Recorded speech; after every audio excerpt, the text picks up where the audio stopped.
ความเจริญในธรรมและความผาสุกทางใจจงได้บังเกิดมีกับพ่อแม่พี่น้องท่านสาธุชนคนดีผู้อยู่ในศีลกินในธรรมทุกท่านพร้อมกันนี้ขอยกมือ10 นิ้วกราบอาราธนาเอาคุณพระพุทธพระธรรมพระสงฆ์คุณพ่อคุณแม่คุณครูบาอาจารย์ผู้ประสิทธิ์ประสาทวิชาความรู้สิ่งศักดิ์สิทธิ์ทั้งหลายมีเสื้อวัดเสื้อวาเสื้อบ้านเสื้อเมืองพระสยามเทวาธิราชพระบรมธาตุดอยสุเทพและครูบาเจ้าศรีวิจัยนักบุญแห่งล้านนาไทยเป็นต้นขอกราบอาราธนาและเชิญชวนมาปกปักรักษาพ่อแม่พี่น้องปู่ป้าน้าอาพ่ออุ้ยแม่อุ้ยพ่อหนานพ่อน้อยลูกหลานเหลนผู้รับฟังรายการทุกท่านขอให้มีความสุขกายสุขใจเหมือนกันกูคู่กูคนนานแสนนานได้เทินวันนี้เป็นวันติดทางรัฐบาลประกาศว่าขอให้เป็นวันครอบครัวร่างดีจะจ่ายก็บ่จ่ายร่างดีจะไปก็บ่ไปร่างดีจะมั่วสุมกันกินเหล้าเมายาเล่นไพ่เล่นไฮโลก็พยายามหักห้ามจิตใจคือครอบครัวมีความสุขอยู่ด้วยกันปรึกษาหารือกันอู้กันมีอันใดที่จะต้องทำในบ้านในจองเที่ยวหอเที่ยวเฮือนกวาดบ้านกวาดจองตัดต้นไม้ต้นตอกกิ่งที่มันเนื่องมาหาบ้านหาจองช่วยกันทำตึงพ่อตึงแม่ตึงลูกตึงเต้าตึงพ่ออุ้ยไม่อุ้ยอยู่เพื่อมีความอบอุ่นใจวันนี้ถือว่าเป็นวันสำคัญในครอบครัวเพราะรัฐบาลเปิ้นหันว่านับวันนับแต่ครอบครัวบ่ให้เข้าใจกันแตกแยกกันบ่ให้มีความอบอุ่นในสมัยก่อนนั้นเปิ้นมีความอบอุ่นเพราะว่าถึงวันศีลวันธรรมมาปัญญางหมดพากันไปวัดไปวาแล้วก็อยู่กับบ้านกับจองถือศีลกับไปจกของไผอยู่กับบ้านกับจองยินดีกับผัวไผเมียมันบ่ไปพูดเท็จพูดส่อเสียดพูดคำหยาบไปสั่งสรรค์กับไผ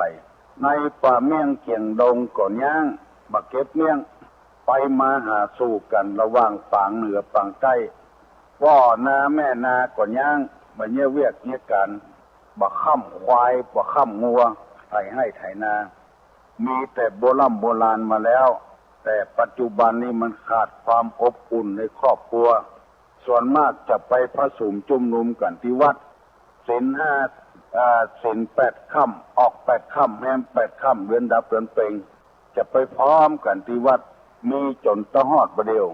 ส่งน้ำพระธาตุกาประเพณีพระนอนกาประเพณีอย่างต่างๆกินสลากหักไม้ทำบุญกันที่วัดวันศีลประเดียวนี้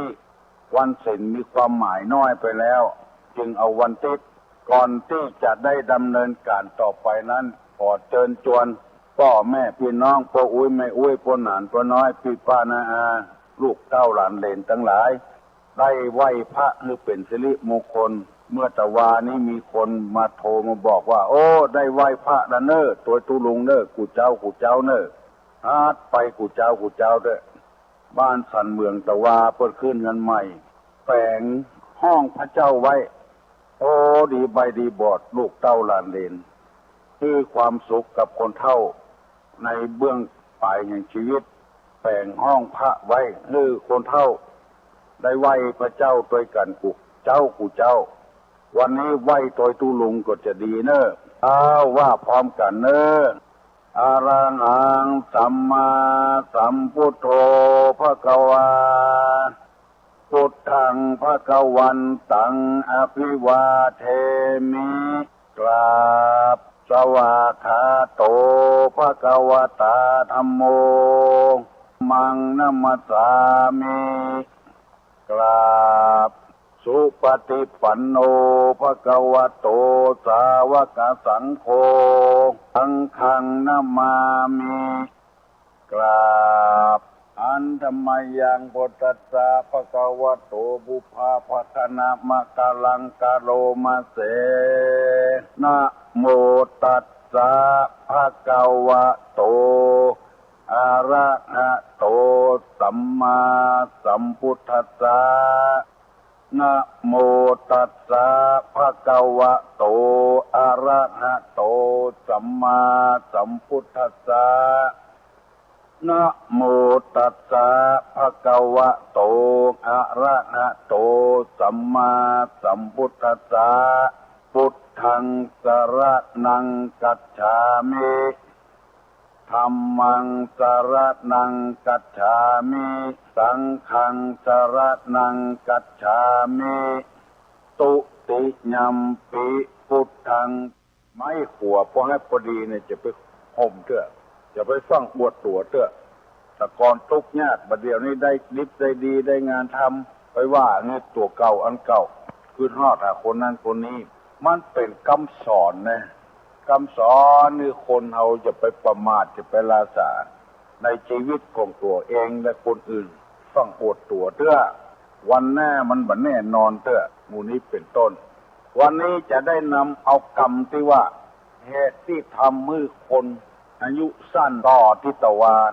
แต่ว่าเหตุที่ทำอายุคนสั้นมี5 อย่าง1ไม่รู้จักประมาณไม่ทำความสบายให้แก่ตนเอง2ไม่รู้จักประมาณในการสิ่งที่สบาย3บริโภคสิ่งที่ย่อยยาก4สัญจรไปในการที่บ่สมควร5ไม่ประพฤติเหมือนพรหม มีคนตอบมาถูกต้อง2 คนแก้วสันกับแปงปุ่นคือโยมละอมงชัยลูกสาวเขาก็หลานสังกับแปงวันนี้มีแถมในยะที่2เนี่ยเหตุที่ทำให้คนอายุสั้นนั้นอัน 3 ข้อแรกไม่เหมือนเก่านะคือ1บัดทำความสบายให้แก่ตน2บ่รู้จักประมาณในสิ่งที่สบาย3บริโภคสิ่งที่ย่อยยากเหมือนกันแต่เพิ่มเติมมาแถม2 ข้อว่าข้อ4ว่าเป็นคนทุศีลข้อ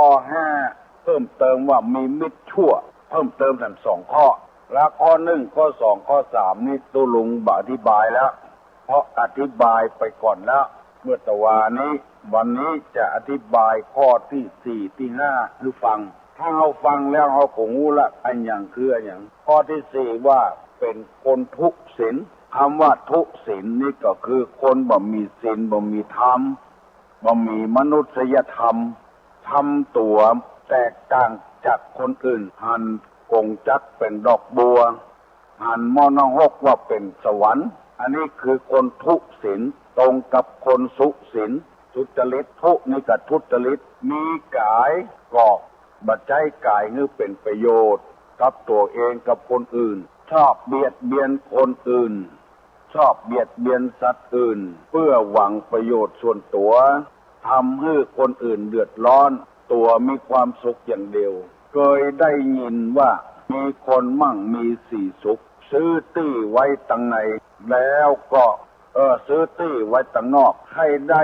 ตั้งนอกนี่หมายถึงว่าอยู่ริมถนนให้ได้ที่ของคนแถมคนหนึ่งเป็นคนจนไปขอซื้อเปิ้นอย่างถูกเปิ้นก็บอกว่าโอ้ขายบ่ได้ลูกค่าหลายจะเอาไว้แบ่งไว้ให้ลูกคือเต้าวันลุนซื้อก็ซื้อถูกตัวเองเปิ้นบ่ยอมขายคนรวยที่ตุลุงว่าเนี่ยก็เลยล้อมหัว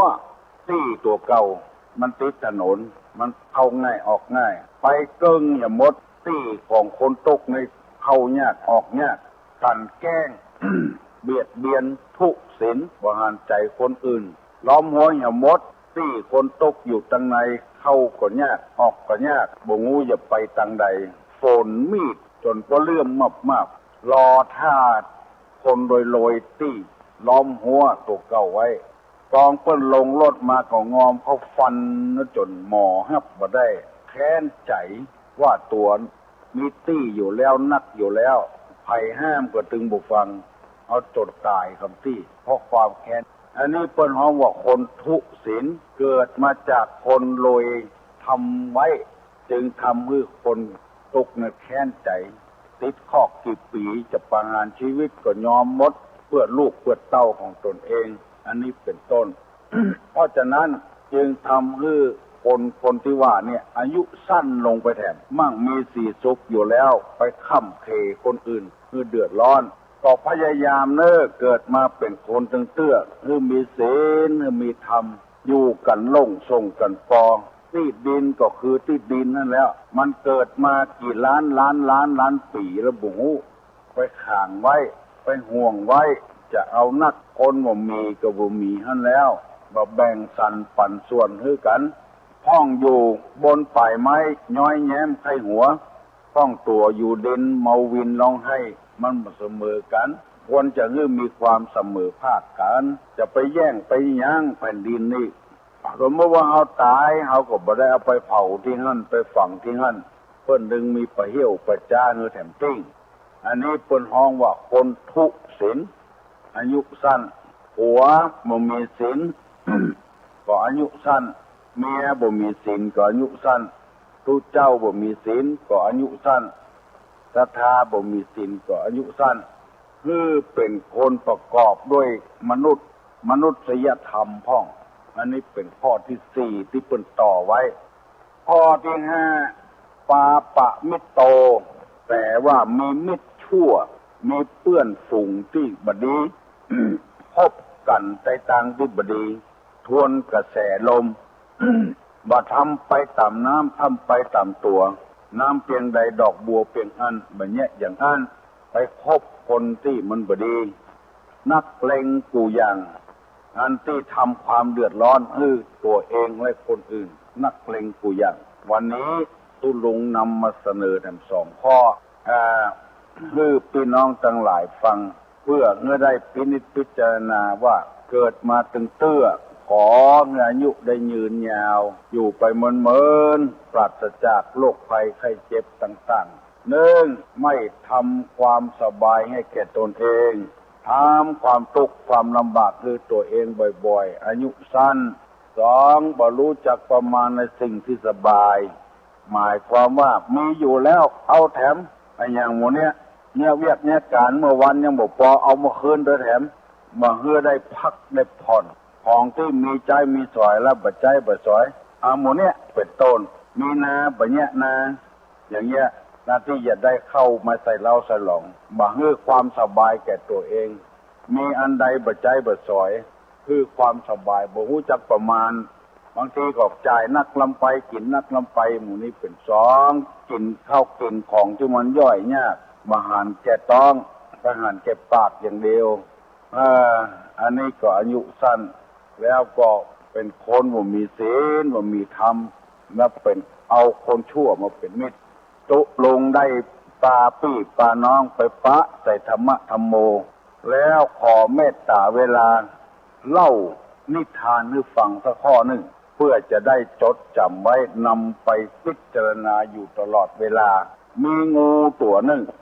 ตั้งแต่เกิดมานะมันบ่มีความสุขอย่างอื่นนี่มีแต่ความสุขเพราะขัดแย้งกันนี่มีอยู่ตึงวัน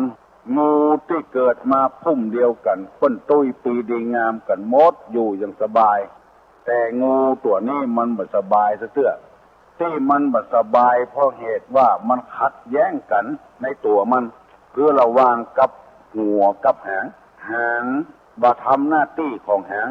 หัวบ่ทำหน้าที่ของหัวหรือทำแต่ว่าหางนั้นไปคิดว่าตัวสุดเหมือนกันหัวก็สุดตัวก็สุดคือหางไข่เป็นหัวไปพอพฤติกรรมความบดีของหัวเพราะบางวันก็อ่อนลงไปก็นอนหลับหางมันบ่หลับมันพอความชั่วของหัวตลอดเวลาพอหัวมีความบกพร่องที่ไหนหางก็ปฏิวัติละคือว่าหางเนี่ยชอบปฏิวัติหัววันใดถ้าหัวไปเสาะเพื่อเอามาเลี้ยงตึงตัวตึงหัวตึงหางนั้นในตัวน่ะ ห่างมันยอมไปมันเอาห่างปันกิ่งไม้ไว้แล้วหัวดึงจะได้ก็บ่ไปเสียเวลาท่วงเวลาแทนที่จะได้กินอาหารก็บ่ได้กินเสียเวลาทำอย่างนี้อยู่ตลอดพอเปี้ยพอผอมกระดูกสันหลังพอออกเสียเวลาสว่างหากินตอนหัวไปห่างบ่ไปละเอาปันกิ่งไม้ไว้อย่างปลุกระดมตึงตัวตึงหางบ่ฮื้อไปตัวหัวทำอย่างนี้บ่อยเข้าวันหนึ่งหัวถามหางว่าหางไปเนี่ยอย่างอันจะออกปัสสาวะหากินมาแกล้งกันนี่อย่าง ทำสุขภาพร่างกายดีขึ้นวันหนึ่งห่างอดมาได้ก็บอกว่าข้าจะเป็นหัวนะปล่อยเมื่อเธอเป็นหัวเนี่ยบ่ได้ความละหัวก็ว่าหาถามไปอย่างนั้นหัวทำงานผิดพลาดข้ากอบสุดที่สุดเหมือนกันคงจะเป็นหัวได้ว่าอย่างใดก็บอกฟังหัวดึงไปที่ก็บอกไปแถมวันหัวก็อดมาได้หางถ้าอย่างอี้ลำเหลือใครเป็นก็เป็นเตอะข้าจะยอมเป็นหางพอหางได้ยินก็เลยทำหน้าที่เป็นหัวดึงไปเลยเข้าแพะเข้าป่าระยะที่ดึงไปนั้น บ่ได้กินอย่างสักอย่างตึงน้ำตึงอาหารเพราะว่าตัวเองบ่มีปากบ่มีตาบ่มีหูดังบ่มีอย่างสักอย่างอ่องอ้อก็บ่มีอยู่ที่หัวพุ่นหมดดึงเข้าแพะเข้าป่าไปแทนที่จะไปเสาะว่าหากินบุญไปเลยตามอัธยาศัยที่ตนต้องการบุญไปหาป่าหาแพะ ไฟไหม้ป่ามาพับแทนที่มันจะหันไฟไหม้มามันก็บ่หันเพราะว่าตามีที่หัวพุ่นหมดบุญไปหาไฟที่สุดมาไฟไหม้ตึงหัวตึงหางตายหมดมาเหลือเจือเหลือจัดอายุสั้นไปเห็นแล้วพ่อแม่พี่น้องลูกเต้าหลานเหลนวงศาคณญาติท่านผู้มีสติปัญญาทั้งหลายที่ฟังตู้ลุงอยู่เวลานี้ลองพิจารณาดูอยากให้เป็นใหญ่เป็นโตแต่ว่าบ่มีกำลังให้อย่างสักอย่างทหารตำรวจก็คุมบ่ได้ ตัวบ่มีอำนาจบ่มีหูบ่มีตาเตื้อหน้าที่ปล่อยให้หัวไปเสาะว่าหากินเอามาเลี้ยงครอบครัวเลยสะดุดไปอย่างหมดเพิ่นจะมาลงทุนอย่างก็บ่กล้าลงทุนไผแค่เนี้ยอย่างก็เนี้ยตามอำเภอน้ำใจถ้าตัวมีอุปกรณ์สักอย่างหนึ่งในความเป็นหัวเช่นมีหูดังกามีลิ้นมีปากมีเขี้ยวมีตาตัวบ่มีอำนาจสักอย่างมีก็ความรู้ความฉลาดอย่างเดียวกินอุดมคติอยู่ในห้องแอร์พุ่นตามันหันรู้ว่าคนใดทุกข์คนใดสุขคนใดรวยคนใดบ่รวยเพราะมันมีอ่องอตัวมีตาตัวมีหูตัวอันซ้ำ จึงพร้อมที่จะเป็นหัวเมื่อเป็นหัวแล้วก็เลยอิจฉาตาร้อนกันกรณีเช่นเวลาเนี้ยเกิดอภิปรายกันหันน้อยนี่น้อยขอฝากขอฟังไว้กับพี่น้องทั้งหลายเมื่อเอาบ่ได้เป็นอย่างเฮาบ่มีอำนาจวาสนาเตื้อมีก็ความรู้ความฉลาดกินอุดมคติอยู่ในห้องแอร์พุ่นบหารว่า ปี้เปิ้นบกสวนบกให้บกนาเฮียให้ยานาทุกข์ยากลำบากลำบนต่อใดบ่ได้หารเพราะตาตัวบ่มีหูก็บ่มี เปิ้นมีเขี้ยวมีงามีเล็บอยู่ตั้งหัวหมดก็คือเปิ้นเนี่ยการพยากรณ์นึกถึงบ้านถึงเมืองนึกถึงความเดือดร้อนของประชาชนพระเจ้าพระสงฆ์พระนายอยู่ในตัวอันหมดตับไตไส้พุงอยู่ในตัวอันหมดตัวแค่หวังอย่างเดียวหวังอำนาจวาสนาหวังแกล้งคนแล้วมันมีความสุขหมู่นี้เป็นต้นบัดเดี๋ยวนี้ตุลุงได้มาพบพี่น้องทั้งหลายแล้วเนอะหลังชั่วโมงป่ายนี้จะเปิดโอกาสให้พี่น้องทั้งหลายได้สนทนาปราศัยกับตุลุงได้อู้กับตุลุงเพื่อจะได้รู้ว่าตุลุงนำมาเสนอเนี่ยมันผิดที่ไหนท่องมันถูกที่ไหนท่องมันดีที่ไหนบ่ดีที่ไหน เอาช่วยกันแก้ไขนะสถานีวิทยุนี้ทำเพื่อชุมชนคือเข้มแข็งคือคนได้ฟังกันไปที่ไหนก็มีคนบอกว่าโอ้ฟังเนอะครอบครัวนี่ฟังเนอะฟังถึงลูกถึงเมียถึงพ่อถึงแม่บ่มีโอกาสได้ส่องสอนลูกสอนเต้าก็เปิ้งบุญตุลุงนะได้สอนแต่ว่าก็ไปที่ขึ้นนั้นใหม่บ้านสันเหมืองเลี้ยวแปลงใดเปิดก็ว่าฟังตุลุงฟังตุลุงดีอกดีใจแต่ว่าแต่คนเลยแมวก็ฟัง แมวก็ฟังตุลุงอันคนเนี่ยชื่อแมวฟังตุลุงตัวดีอกดีใจตัวมาเดี๋ยวนี้ตุลุงเปิดโอกาสแล้วเนอะหลัง30 นาทีมาแล้วลูกเนอะไผ่ยังปัดได้ลูกก็ลูกเนอะวันติดก็จ้างเถอะเที่ยวหันเที่ยวนี้กวาดท่านกวาดนี่จะดีกว่าไปนอนแจ้อยู่ในตกในเฮือนในที่นอนอยู่ลูกเนอะลูกเนอะจะถามมาเนอะ10 ตีนเดินมาหลังคามุงสังกะสีอันอย่าง10 ตีนกันนะเดินมานะหลังคามุงสังกะสีใครตอบได้ตอบมาเนอะอันอย่างบรรลุกันสักคนเตื้อกล้าดักปิ้งเอาวันนี้นะกาว่าขี้คานตอบหมูตอบมาแล้วนับได้นับดูแควนเปิ้นบ่ได้เนอะลูกแล้วอีกเนาะที่ไหนโอ้ที่ไหนอยู่กันตรงครับผมว่าอะไรแล้วต้นตอบปัญหาไว้เลยก็ว่าหอมมาเลยซื้อน้ำเกลืออย่างต้นตอบไว้เลยก็ที่ไหนก็ไอ้ว่าอย่างก็ว่าหอมมาเลยซื้อต้นตอบว่าอย่างก็วันนั้นผมก็เมาเหล้าหน่อยนะโอ้หอมมาได้หอมมาเลยซื้อครับหอมมาได้ซื้อหอมมาเลยซื้อครับตอบว่าอย่างมูนลืมไปหลายวันละครับเมาเหล้าอย่างน้อยครับวันนั้นน่ะวันนั้นเพิ่นตอบว่ามันเป็นสินตัดสิน5อยู่นะว่ารู้เหมือนกันนะตอบนะเป็นว่าสิน8สิน5ว่ะว่าหอมไม่ซื้อว่าเตือนอย่างหอมมาได้หอมไม่ซื้อกับหอมบริสุทธิ์ครับคือสิน8สิน5มันเพิ่นตอบมาว่าเป็นสิน8สิน5ว่ะมันเป็นคนไม่รู้จักให้จะแม่นนะก็ใช่ไหมไอ้ยังถ้าผมตอบไปแล้วเหรอเพิ่นตอบนั่นเพิ่นแล้วเหรอตอบว่าใหญ่ว่าแก้มละอ่อนอย่างแก้มละอ่อนครับถ้าจะแม่นเนาะมันหอมไม่สุดหรือเปล่าปัจจัยปัญหาตู้ลุงโลกปัญหาที่อื่นปุ๊บครับผมปัญหาเป็นถามเพื่อนว่านี่เนาะครับผมนี่นะครับครับยินดีครับหอมบริสุทธิ์คือหอมแก้มละอ่อนอันจะถามว่า10 ตีนเดินมาหลังคามุงสังกะสีอันอย่างไปตอบได้ตอบมาเนอะดักปิง1211058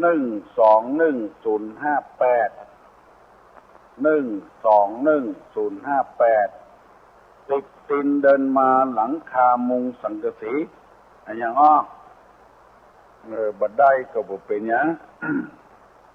ที่ว่าหอมบริสุทธิ์อันนั้นบัดใจปัญหาตุลุงเพราะจำได้อยู่มาได้ถามไปถ้าจะเป็นสถานีอื่นพุ่นไม่ใช่สถานีตุลุงไอ้ตอบมาได้ก็บ่เป็นอย่างเนอะ10 ตีนเดินมาหลังคามุงสังกะสี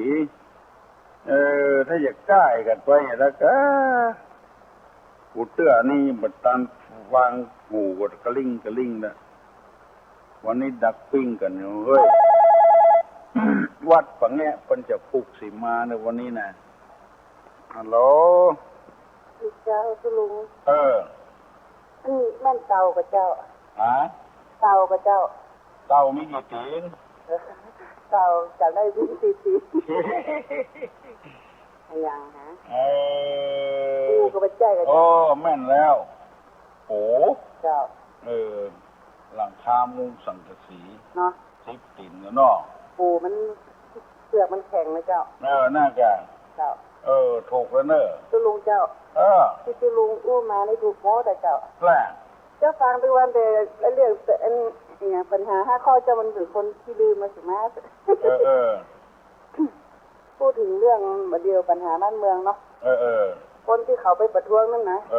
เจ้าว่านี่เป็นคนที่ว่าสร้างปัญหาให้บ้านเมืองเพิ่มขึ้นน่าจะว่านาอยู่บันไดเนาะเหมือนกับหางงูนะแต่เจ้ามันที่งูเขาไปคิดถึงครอบนายกเดือเป็นแก้ปัญหาใหญ่ๆโตๆเนาะปัญหายาบ้าต้องคอร์รัปชันงูIMF อย่างเงี้ยเนาะรัฐบาลเก่าๆสร้างนี่สร้างปีมาสักประใดเนาะเป็นมาแก้ไขปัญหายุ่งยากปัญหาลำบากให้ทั้งนั้นมาหันอกหันใจเป็นเนาะน่าว่านะไม่หันแต่ว่าเรื่องเล็กๆน้อยๆเขาให้ขึ้นแผ่นแป้นเป็นนะจะว่าเรื่องของเรื่องมันเป็นยังหางน่าแกก็แปนก็แตนบ่ได้อำนาจวาสนาบ่มีไปเป็นได้อย่างไรเป็นกันมาน่ะสร้างปัญหาให้บ้านเมืองนักขนาดไหนเนาะแล้วนายกมาเป็นมากี่ปีแล้วมานั่งแก้ปัญหาเก่าๆเดิมๆเขาแหมเนี่ยแล้วเขาเลยยังมาหันความดีของเปิ้นนี่มันก็น่าคิดเหมือนนะให้เป็นก็เป็นไปหันก่อนเนาะเจ้าทำหน้าที่ของมันไปก่อนถ้ามันร้ายแรงแต่มันอดก็ได้ก็ไปทำอย่างเจ้าก็มาหันว่ามีความผิดอย่างร้ายแรงเนาะใจโกงบ้านโกงเมืองอย่างเนาะเจ้าว่าร้ายแรงแก้ปัญหาช่วยเหลือประชาชนเนาะก็มูที่ไปเปิดร่วงไปนี่นะมูที่แบบมันมีสมองมันมีสมองมันมีตามีหูนะแกเจ้ามันอย่างงูนะเนาะอย่างงูเนี่ยนั่นอย่างตุลุงว่าถูกผูกคอเจ้าถูกผูกคอเนี่ยเจ้าที่ไหนอ่ะอยู่วันได้สเก็ตหมู่บ้านทวีโชคนี่เจ้าทวีโชคนี่เจ้าตั้งตุลุงตึงวันเนี่ยแต่ว่าแต่ไม่ได้โทรเจ้าดีเจ้านมัสการอนุโมทนาเนอะไปใครอู้ตัวตุลุงก็อู้มาเนอะเพิ่มเติมเสริมต่ออยู่กันลงส่งกันปออยู่มันม่วนใจกินม่วนตานม่วนด้วยกันฮัลโหลสวัสดีครับเป็นคนทุกศีลนี่มันอย่างนี้นะครับทุศีลมีศีลเลยครับทุนี่บ่มีทุศีลนี่บ่มีศีลมันตอบไปแล้วเนาะมันตอบอย่าอยู่ตอนไม่ทำความสบายให้แก่ตนเองครับแม่น่ะไม่อย่างถามวะมีอย่างละครับทุกเป็นทุกที่ตุลุงเป็นเหตุที่อายุสั้นนะเนาะครับผมที่ไหนฮะลองของเขาครับลองของเขาหมู่ที่2ครับที่จะแปลงพ่อหลวงไงครับผมได้ประกาศไปหลายเตอเลยเนอะครับผมเป็นผู้กันหมดอ่ะเนาะครับผมกินหมดตานหมดน่ะเนาะครับกินหวานตานตอมแปลงโคตานเหรอครับผมโคตานบานน่ะครับแปลงแล้วรถมาแปลงครับปู่ย่ามาครับปู่เจ้าครับตอนนี้แล้วน่ะครับผมเซ็งหน่อยโดยแล้วก็เงินเขาวัดเขาวาโดยเนาะครับเอาบุญรักษาเนอะครับผมโชคดีเอาเนอะใครอู้ก็อู้มาปรึกษาหารือกันพี่หู2น้องหู1พี่หูปอพี่ปองน้องหูน้องเก่าฮัลโหลครับไม่สาครับครูครับผมดิจวาโนที่บ้านอย่างเหรอเรื่องป่าเป้าเว้งป่าเป้าครับผมก็นี่วันนี้กับนี้ปัญหาแห่งน้อยเนาะครับถามตุลุงอ่ะที่ตุลุงว่าตานน้อยได้บุญน้อยตานนักได้บุญนักแล้วผมจะถามว่าถ้าคนไปตานคนทุกนี่มันมาที่ใจสงสัยเนาะบุญน้อยนี่เป็นตานเอาหน้าเอาตานี่จะได้บุญเหรอบุญนี่แปลว่าความดีเนาะครับถ้าเอาหน้าเอาตาก็ได้หน้าตานะกะเราผมก็ไปวัดเนาะไปวัดอย่างจิตสังกาเขาขอเปิดคนบอกว่าที่หูไว้ฟังไว้ตาไว้คอเนาะครับผมก็คอบางคนก็มีหน้ามีตาแต่ตาเขาจืดเขาเสียง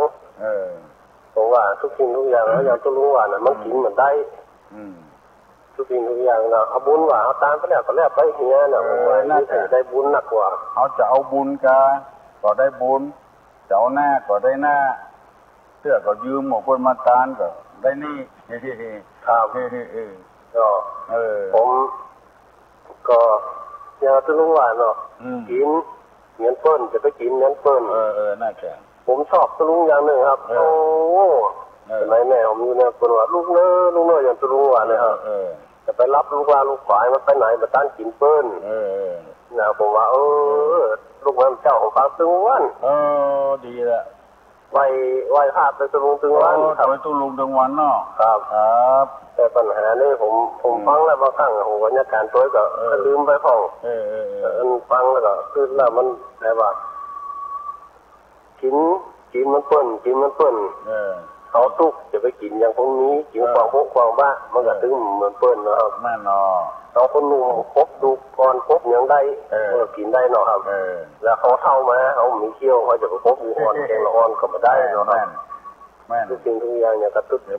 จะไปคบอย่างละอ่อนเนาะครับอย่างตู้รู้ว่าเนาะผมว่าจะม่วนได้สาระได้ที่ม่วนนี้ครับถูกใจด้วยเนาะครับถูกใจด้วยครับมีหลายคนนะสอนทางที่ว่าสอนละอ่อนทำไมมันเดียวเนี่ยใครพูดจักอย่างนะครับแม่นอเขาลูกควายครับพ่อแม่ก็เก่งใจลูกด้วยฮะแม่ก็เอามีนกเกี่ยงกับขันนี้ให้เปิ่นมีให้กีกับไปเหี่ยวมีคนมีอันหนึ่งกับมีอันหนึ่งอันใดก็ได้ได้เปิ่นน่ะมันมีเนาะมีขันนี้ยังเปิ่นมีแล้วตัวกำมีกันฮีที่นี่ติดดินพ่อแม่ตุ๊กเปิ่นเอาขี่ไปเนี่ยจานเนาะครับตัวนี้ก็เอาไปเกี่ยวเนี่ยมีประโยชน์งั้นเปิ่นมีไฟแดงไว้ให้จอดบ่าไฟแดงรถโดนตายเหี้ยอายุสั้นเนาะคนเรามันอายุสั้นเนี่ยก็ตู้ว่าเนาะครับแต่คนเรามันเหลือกรรมมันถึงดีเนาะครับดีครับขอบคุณครับบุญรักษาเนอครับวันดีอายุวันโนสุขังพลังเนอดีใจตัวถึงเวงปะเป้าบุญเวงปะเป้าบุญโทรศัพท์มาดีใจโต้ยกูคนนึขออนุโมทนาสาธุด้วยสาครับโอ้สวัสดีครับสวัสดีครับที่ไหนฮะเวียงปะเป้าครับโอ้เวียงปะเป้าบุญแล้วมาอยู่จังไหนฮะจังไงครับอยู่จังไงบุญเดนี่ครับได้ยินเหตุผลว่าครับดีครับโอ้อันกะครับบ้านอย่างไรบ้านน้องครับบ้านร้องครับน้องอยู่ชั้นอย่างล่ะม.1ครับม.1อยู่ม.1ครับม.1ล่ะฟังตุลุงเหรอครับฟังทั้งวันเหรอทั้งวันนะครับทั้งวันอยู่บ้านร่องจะถามตุลุงแกว่าจะมาโอ้ต้วยกันมาได้ด้วยกันได้ครับม่วนก็ฟังตุลุงม่วนก็ม่วนครับได้สาระครับได้สาระดีครับมีหูเรื่องหูราวดีเนาะครับไผ่ฟังตัวให้พ่อฟังคนเดียวครับพ่อแม่บอกฟังตัวให้ครับดีเนอะเนาะไปได้เบอร์โทรศัพท์ที่ไหนอ่ะได้วิทยุเลยครับที่ตุลุงว่าน่ะ121-058แน่นอนครับบ้านร่องตำบลอย่างไงอยู่ที่ใหม่ครับจะดีใหม่แพ้ยินดีนะน้องเนอะครับบริษาครับครับละอ่อนมอนึอยู่เวียงปะเป้าโทรมาหาตุลุงฮัลโหลบริษาตุลุงครับอยากเขาถามว่าพี่ตู้อันอย่างที่เพิ่นไปประท้วงกับที่กรุงเทพคนอ่ะบันใจตู้เว้ยมันแค่เป็นตู้นะเรื่องมันนะเดี๋ยว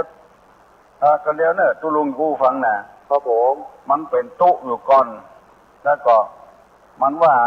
กฎหมายระเบียบของคณะสงฆ์เนี่ยแน่นหนาลงไปบัดดูตั้งปฏิบัติแล้วขอเปิ้นคือแก้ข้อนั้นเปิ้นว่าแก้บ่ได้ครับผมมันก็เลยบ่เป็นเมื่อบ่เป็นมันก็เปิ้นก็บอกว่าถ้าเป็นตู้เนอะคือไปอยู่เนี่ยติ้งมันก็หนีไปอยู่ติ้งคนเดียวมัน แล้วก็มีพักมีพวกเปิ้นบ่ฮื้อนุ่งจีวรเหลืองอย่างกันเนี่ยมันก็แปลงผ้าดำมัน แล้วก็มีเจ้าบ้านคนนึงเป็นไงเป็นโตในบ้านในเมืองเอาเนี้ยแล้วเป็นศรัทธาอุปถากมันก็ได้กำลังนั้นตู้เจ้าแต่นี่เปิ้นบ่แย่หยังมาเกี่ยวข้องเนี่ยกันบ้านกันเมืองเกี่ยวกับเหตุการณ์นี้นะครับผมครับมันไปตั้งหมู่คนเดียวมันหมู่นึงห้องตัวว่าสมณะแบบว่าทุกเจ้านั้นทุกเจ้านี้บอกว่าห้องว่าสมณะอีกตั้งตัวคนเดียวมันเอกเทศคนเดียวมันอย่างที่เขาว่าตะกี้นะก็คณะสงฆ์คนบอกว่าอย่างไรครับว่ากันว่าบอกเพิ่นแล้วเพิ่นก็บ่ฟังเพิ่นว่าเพิ่นบ่ไปเนี่ยหยังว่ายุ่งหยังไปท่านบ่ได้มันทิฏฐินะถือเนื้อถือตัวว่าเป็นคนหูคนวักคนที่เป็นหัวหน้าเป็นตาไปนั่นก็บ่ใช่หูในธรรมะธรรมโมตรงใดคนที่บ่กินจีนนั่นน่ะถือตัวว่าเป็นพระอรหันต์เป็นคนดีคนเด่นไม่ใช่ทุกเจ้าเนอะจะไปเข้าใจว่าเป็นทุกเจ้าครับผมครับเป็นคนมีทิฏฐิครับผมเป็นหางงูอย่างที่เขาว่าตะกี้น่ะตอนแรกครับตอนได้ยินก่อนครับผมน่ะถือตัวว่าเป็นหัวได้ครับผมอันมีพุทธประสิทธิ์ว่าสมณีทะอันนานังอันนาลังโลเกเนาะครับผมสมณะทั้งหลายไม่เป็นข้าศึกในโลกครับผมคนใดที่เป็นสมณะเป็นทุเจ้าแล้วบอกเป็นข้าศึกกับไผครับผมไปบิณฑบาตก็ไปนะไผใส่ก็ใส่บ่ใส่ก็แล้วไปบ่ไปข่มไปขู่ก็ไปอันนี้มันจะสมณะน่ะมันไปข่มไปขู่ไปไล่นายกเนี่ยอู้นักก็บ่ได้ครับผมทุลุงอู้นักก็บ่ได้ครับผมครับบ่น่าสงสัยเนอะครับผมมันเป็นเหมือนกับว่านักบวชเหมือนกับพระฤาษีอย่างเงี้ยไปแค่บวชก็บวชคนเดียวบ่ต้องเข้าบทสดบ่ต้องมีสีมาอย่างบวชกันคนเดียวเขาเนี่ยอนุโมทนาด้วยนะลุงเนอะลูกที่ไหนมาเนี่ยเจริญพรฟ้าห้ามไหมครับฟ้าห้ามนี่มันไรกันครับผมมีอย่างถามตุลุงมาด้วยเนอะครับผมแก้ได้ก็จะตุลุงถึงวันนะฟังหนึ่งวันน่ะครับผมโอ้ยินดีเนอะหลังถึงวันเป็นกรรมเป็นมงคลนอนเนาะครับผมบ่เป็นอัปมงคลเจริญพรเนอะครับสาธุเจริญพรโอ้ยินดีเนอะฟังห้ามโทรมาเราต่างๆฮัลโหลฟังหลวงดูพูดแล้วสบายใจดีค่ะโยมเป็นคนต่างจังหวัดเนาะภาคกลางจังหวัดไหนอะชลบุรีมาอยู่เชียงใหม่นานละได้8 ปีแล้วค่ะ8 ปีละเป็นคนเมืองไว้ละพูดได้บ้างไม่ได้บ้างได้บ้างบ่ได้บ้างเป็นคนพูดสบายเป็นคนเชียงใหม่แล้วเนาะอยู่ตั้งใดน่ะอยู่ดอยหล่อค่ะดอยหล่อพุ่งกะหลวงลุงพูดทุกวันเหรอคะหลวงคุณมาหลวงลุงมาพูดถึงวันน่ะตั้งแต่6 โมงถึง7 โมงเช้านะแต่ทำบุญนี้จะได้บุญไหมคนถึงว่าทำดีได้ดีทำชั่วได้ชั่วทำบุญด้วยวิธีใดถ้าทำเรื่อยๆค่ะทำบุญบางทีวันเช้าบางทีก็เป็นสังฆทานแล้วแต่โอกาสคือการให้ทานค่ะการทำบุญมีอยู่3เรียกบุญกิริยาวัตถุ1ทานามัย2ศีลไมย3ภาวนาไมยทำบุญแบบไม่หมดเงินหมดทองก็ได้คือรักษาศีลบางครั้งทำไปแล้วเราสบายหรือนั่งภาวนาการให้นี้คือให้สบายใจถูกต้องละได้บุญถ้าให้แบบที่ไม่สบายใจก็ไม่ต้องให้นะโยมนะโยมฟังเข้าใจค่ะบางครั้งก็รู้เรื่องบางครั้งก็ไม่รู้แล้วราชการของลุงนะคะเจริญพรเนอะโยมเนอะคุณรักษาเนอะดีนะแกนะคนชลบุรีมาอยู่เชียงใหม่เจริญพรเนอะเจ้าไหวสาเพราะนั้นแหละกันฟังเขาอยู่พอดีละอันคนเมืองของเปาคนบอกว่าคนต้องตอบปัญหาก็จัดดีละเอาไว้ให้คนที่คนไข่หูคือถามคือตอบเนาะอันนี้มึงเอาพอหูของแล้วก็คนเอาก็มีอย่างก็โทรมาคือเป็นกำลังใจกำลังใจ แต่ก็ขอเสริมเพิ่นน้อยหนึ่งเสริมไปหน่อยในการที่ว่าตาลนักตาลน้อยนั่นมันถึงมีปัญหาอย่างเอาตาลนักเขาก็ได้นักเอาตาลน้อยเขาก็ได้น้อยคำว่าน้อยนั่นหมายถึงว่ามันน้อยกันบุญหรอกบุญเอาถ้าเอาทำเพิ่นตาลไปเป็นหมื่นเพิ่นเอาหน้าเอาตาล100เดียวอย่างเอาตู้ตายเต็มอกเต็มใจเขาก็ได้กว่าเพิ่นก่อนได้นักกว่าเพิ่นเนาะได้นักกว่าเพิ่นเอาความเต็มอกเต็มใจมันอย่างมันมีปิติยินดีเพิ่นก็เอามาก็อย่างที่ลุงว่านะครับเอาขอทำบุญเนี่ยเอาเขาให้10,000ไปให้เอาไปมันไม่ได้อย่างให้เอา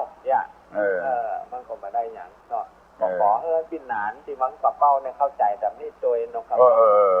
าขอเพื่อนได้เข้าใจเอาว่าเพื่อนทำอย่างใดนะเขาก็พอเอาจ้านะเพื่อนถึงว่าตัวอย่างที่ดีคนสอนใดๆเขาก็จะว่าอย่างเพื่อนมาได้เขาก็ปฏิบัติเอาตัวเขานักจากบอกนักก็ได้บุญน้อยก็ได้บุญเอาติดใจนอนดูที่ใจเสื้อตาลนักบ่ได้ก็มีเนาะแต่กันมันไปได้อย่างตาลนักเอาว่าไงมันมาขอไปซื้อเหล้าคือมันเปลี่ยนฟันป่ะน่ะแล้วมันจะได้อย่างนั้นเนาะแม่นน่ะเหมือนกันแต่บ่ได้ซื้อเหล้าบนเนาะได้กะกินเหล้านั่นกะเดี๋ยวก็ออกไปกับปุ๊บหัวกันละทำได้บาปได้กรรมทำมาแต่ละคนเพิ่นก็อยากให้ฮู้เนาะแม่นก็โทรมาเถอะโทรมาถามมากับตุลุง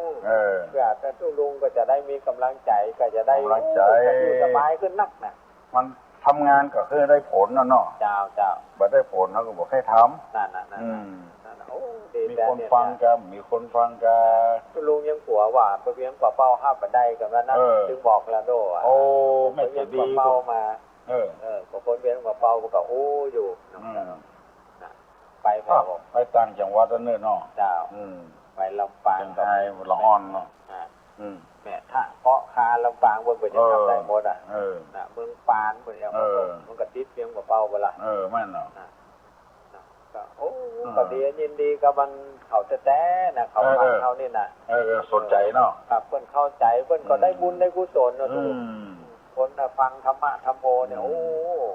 จะได้อยู่เย็นเป็นสุขคืออันยังก็ได้ง่ายๆปฏิคัดอันยังหมู่นี้น่ะลิดคัดอย่างปฏิคัดอย่างเวลาเขาก็ของสิ่งที่ดีๆทั้งนั้นไปตั้งแต่แม่เจ้ามาเป็นสิ่งที่ดีนั่นแหละอย่างอีน้องที่มาอยู่ดอยหล่อเป็นคนใจพุ่นคนใต้เนาะเปิ้นมาอย่างทำบุญก็ทำบุญก็ทางเปิ้นทำทางถูกมันก็ถึงได้หมดอ่ะ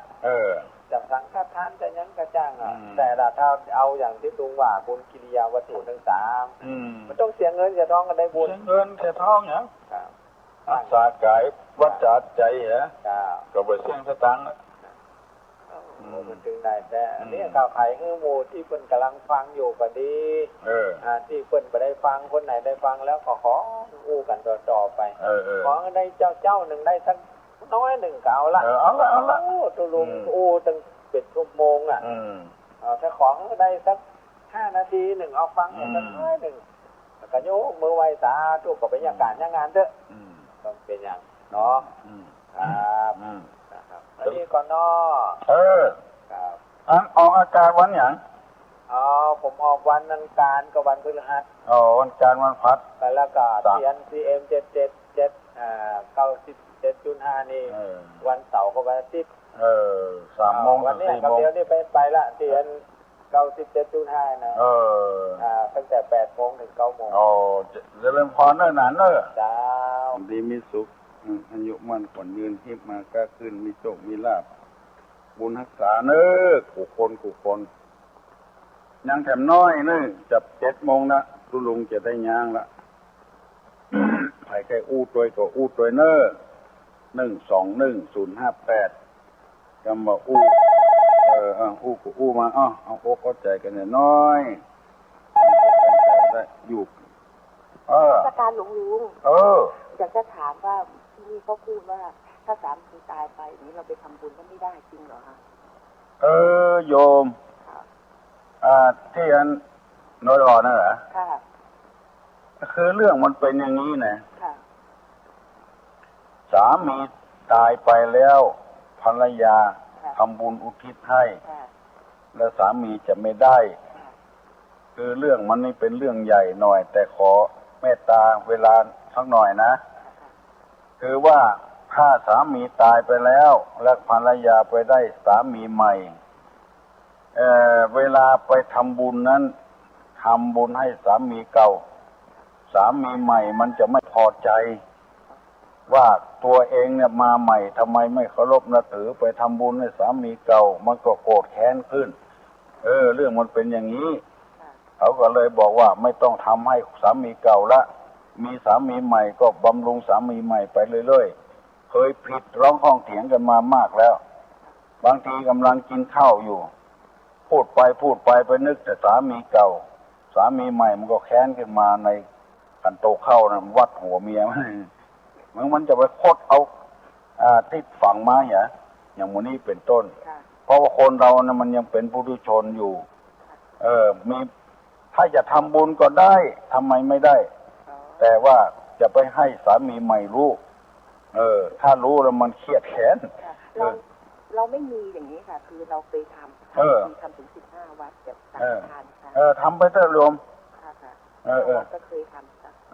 เราจะไปเรื่อยๆไปเรื่อยๆทำวัดไหนเราก็ไปทำไม่สามีเก่าทำเถอะไม่เป็นไรทำไปไม่ได้ค่ะทำไปทำไมเพราะว่าเราคิดว่าเราทำดีเราโอ้ได้แกเราไปทำไงเราจะปรึกษาอย่างไรเคยไปถามหลวงพ่อใหญ่ว่าท่านไปบอกว่าต้องได้ไม่ใช่ว่าได้เขาพูดไปอย่างนั้นแต่เราทำไปเราต้องได้เราทำเขาเคยไปตั้งแต่เขาถึงรู้ว่าไม่ได้เราก็คิดอย่างนี้มันมีเรื่องมาแล้วแล้วเขาก็เลยบอกว่าตัดปัญหาซะไม่ภรรยาไม่ต้องไปทำให้สามีเก่าเพราะมันมีเรื่องผิดร้องคลองเถียงมาแล้วในอดีตแล้วเราก็เลยคิดว่าเราทำดีไม่ใช่ว่าทำให้คนอื่นก็เดือดร้อนดีเราก็ต้องได้สิ่งที่ดีเราคิดอย่างนี้ค่ะอันไหนไม่เดือดร้อนไม่เป็นไรทำไปเถอะเป็นบุญหมดอยากจะเข้าใจค่ะสมลุงค่ะอย่างนี้เข้าใจแล้วค่ะนมัสการหลวงลุงค่ะถ้าอยากจะทำก็อยากจะให้สามีใหม่รู้ยิ่งเราไม่แต่งงานอีกก็ทำไปเถอะไม่มีอะไรขัดข้องเลยมันมีปัญหาอยู่แต่เดิมมาแล้วก็เลยเอามาพูดตัดข้อความใช่ที่จริงเราทำบุญอย่างนี้ก็ไม่น่าใจแคบนะคะใช่เราทำใช่ที่จริงเขาก็ได้กุศลกับเรามันคนเราใจต่ำใจสูงไม่เท่ากันก็ไม่ใช่ว่าไปมีผู้ชายใหม่หรืออะไรอย่างนี้สมมติอย่างนี้นะคะบริสุทธิ์ใจแค่ทำบุญมันระแวง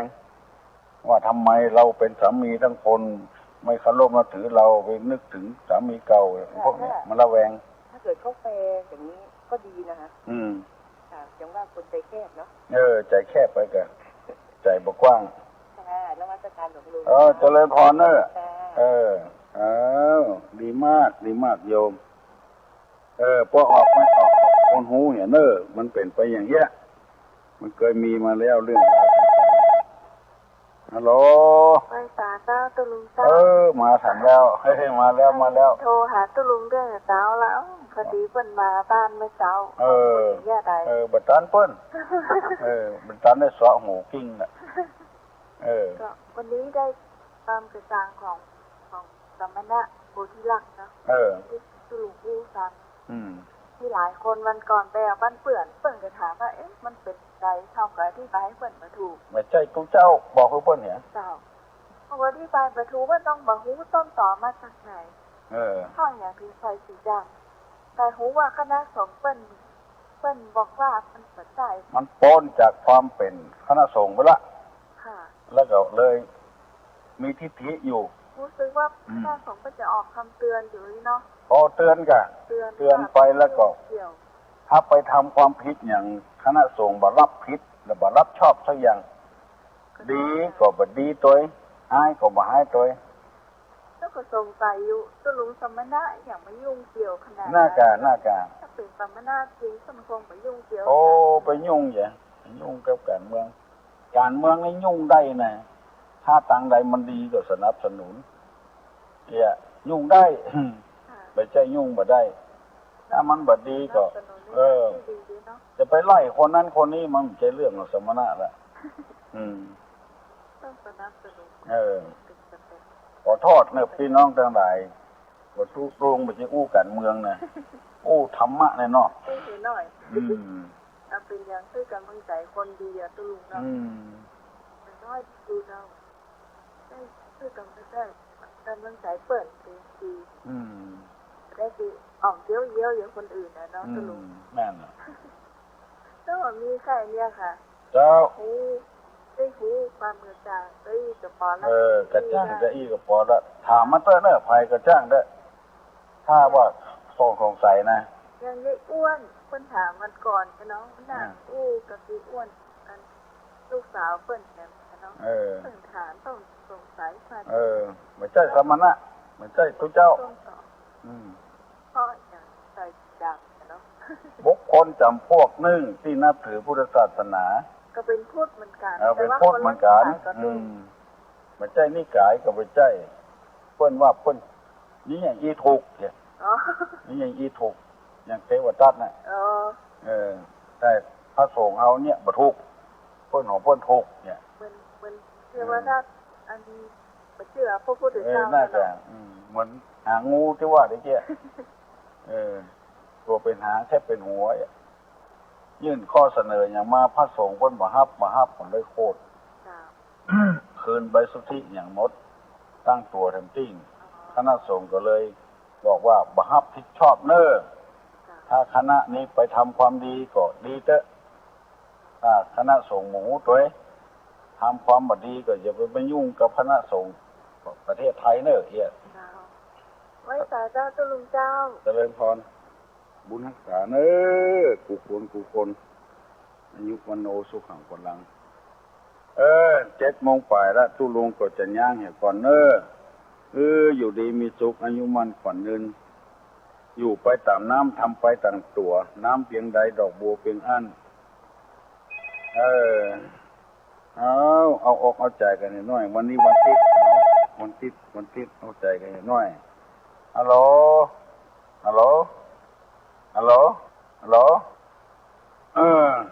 ของก็อยู่ดีมีสุขอายุมันขวัญยืน